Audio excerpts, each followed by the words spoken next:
െതിരെ കളത്തിലിറങ്ങി ആക്രമിച്ച് അമേരിക്ക. ഇറാന്റെ 3 ആണവ കേന്ദ്രങ്ങൾ ആക്രമിച്ചെന്നാണ് അമേരിക്കൻ പ്രസിഡന്റ് ഡൊണാൾഡ് ട്രംപിന്റെ പ്രഖ്യാപനം.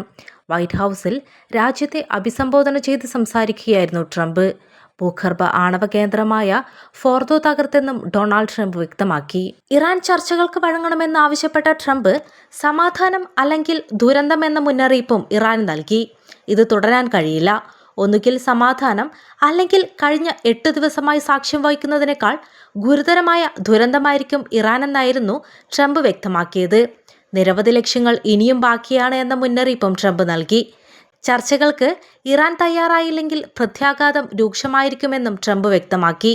ഇന്നലെ ഫോർഡോ, നതാൻസ്, എസ്ഫഹാൻ എന്നിവിടങ്ങളിലാണ് അമേരിക്ക ആക്രമണം നടത്തിയത്. ഫോർഡോയിലെ ആക്രമണം ഇറാൻ സ്ഥിരീകരിച്ചു. ആണവ കേന്ദ്രങ്ങൾ ഒഴിപ്പിച്ചെന്ന് ഇറാൻ വ്യക്തമാക്കി.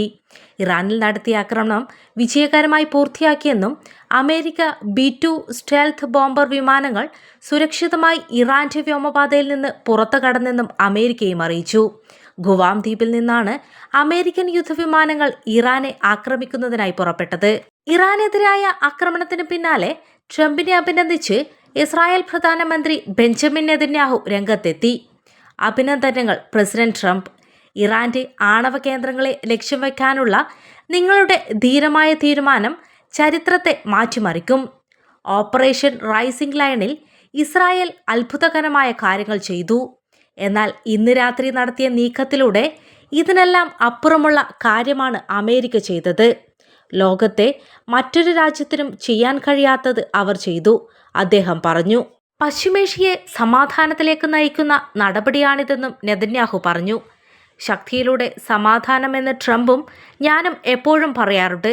ആദ്യം ശക്തി കാണിക്കാനും പിന്നീട് സമാധാനത്തിനുമാണ് ഞങ്ങൾ ശ്രമിക്കുന്നത്.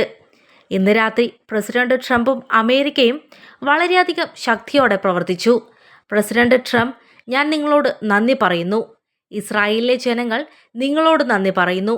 അമേരിക്കയെയും ഇസ്രായേലിനെയും ഞങ്ങളുടെ അചഞ്ചലമായ സഖ്യത്തെയും തകർക്കാനാകാത്ത വിശ്വാസത്തെയും ദൈവം അനുഗ്രഹിക്കട്ടെ, നെതന്യാഹു പറഞ്ഞു.